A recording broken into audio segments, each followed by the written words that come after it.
চন্দন কাঠ পাচারের অভিযোগে বিদায়ী বনকর্তাকে ঘিরে বিক্ষোভ প্রাক্তন বনকর্তার। উত্তেজনা বালুরঘাট বন দপ্তর।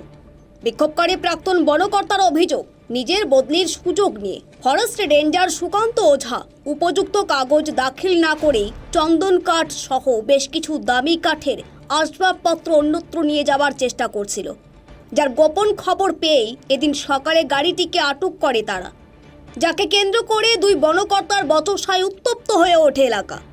যে ঘটনার খবর পেয়ে এলাকায় পৌঁছে পরিস্থিতি স্বাভাবিক করে বালুরঘাট থানার পুলিশ। যদিও ওই প্রাক্তন বনকর্তার তোলা অভিযোগ সম্পূর্ণ ভিত্তিহীন বলে দাবি করেছেন ফরেস্ট রেঞ্জার সুকান্ত ওঝা। তার দাবি, অন্য সংগঠনের সাথে যুক্ত রয়েছেন বলেই তার উপর এমন ব্যক্তিগত আক্রমণ করা হয়েছে। পুলিশকে উপযুক্ত প্রমাণ দাখিল করে তিনি তার প্রয়োজনীয় কাগজপত্র সংগ্রহ করেছেন। শুধু তাই নয়, ঘটনা জানিয়ে ওই প্রাক্তন বনকর্তা সুনীল কুমার ঘোষের নামে এদিন একটি লিখিত অভিযোগও দায়ের করেছেন বালুরঘাট বন দপ্তরের বিদায়ী রেঞ্জার সুকান্ত ওঝা। প্রাক্তন বনকর্তা সুনীল কুমার ঘোষ বলেন, বদলির সুযোগ নিয়ে সুকান্ত ওঝা এদিন চন্দন কাঠ, বেশ কিছু দামি কাঠের আসবাবপত্র প্রয়োজনীয় সরকারি অনুমতি না করিয়ে গোপনভাবে অন্যত্র নিয়ে যাচ্ছিলেন। যার গোপন খবর পেয়েই তারা তা আটকে দিয়েছেন। তারা চান উপযুক্ত তদন্ত। বিশ্বস্ত সূত্রে জানতে পারলাম উনি কিছু চন্দন কাঠ, ফার্নিচার, সন টিম্বার নিয়ে একটা প্রাইভেট গাড়ি ভাড়া করে ওনার যেখানে বাড়ি সেখানে নিয়ে যাবেন।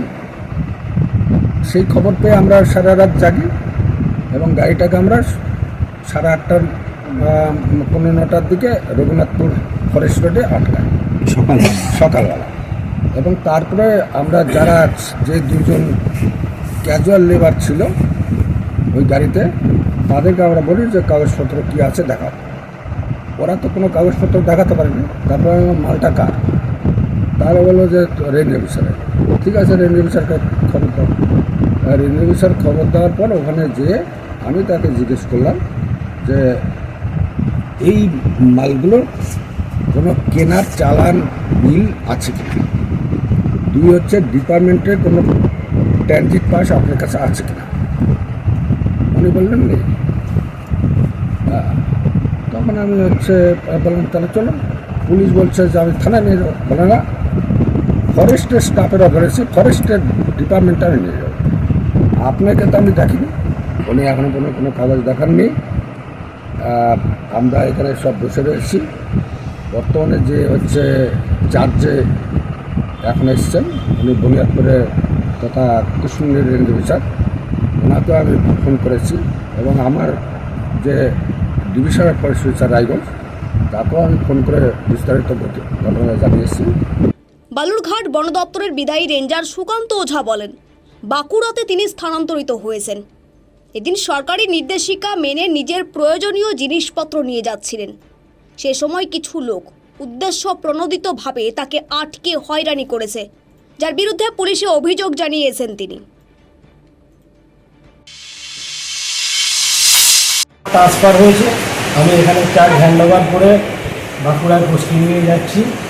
তো মালপত্র স্বাভাবিকভাবেই যেগুলো আমার ব্যবহার্য জিনিসপত্র একটু সবাই যখন ট্রান্সফার হয়ে যায় নিয়ে যায়, আমি সেইভাবেই নিয়ে যাচ্ছি। ইন্টারমিডিয়েট এখানে সুনীল ঘোষ বালুরঘাটেরই বাসিন্দা, আমাদের প্রাক্তন ডিউটি অফিসার, কিছু আমার দলের কিছু লোকজন নিয়ে আমার গাড়িটা আটকায় এবং সেই মালের বৈধ কাগজপত্র দেখার জন্য ইয়ে করে।